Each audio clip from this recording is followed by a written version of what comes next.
Magkano na ba ang itlog ngayon sa 7-Eleven? Kasi wala akong pera eh. Oh, may pera pala ako.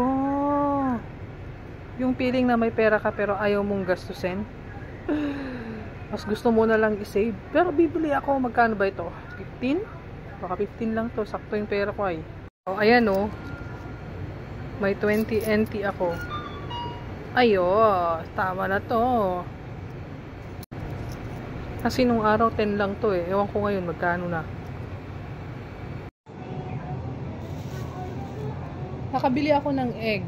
10 NT lang pala. Dati kasi doon sa sa Nanggang, 15 NT doon sa 7-Eleven sa Nanggang. Dito sa 7-Eleven na to, 10 NT lang. So nabilhan ko din si ama. Bahala na kung tumaas ang kwan. Pwede bang kumain ng ang diabetic ng egg? Pwede naman siguro, no? So ito. Ayan.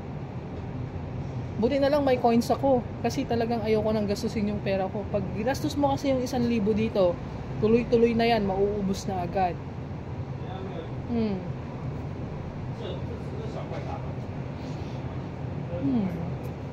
Mahal to ma.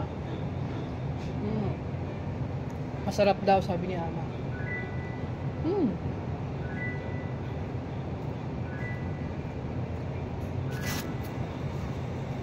Sobrang sarap. Mga sarap na sarap eh.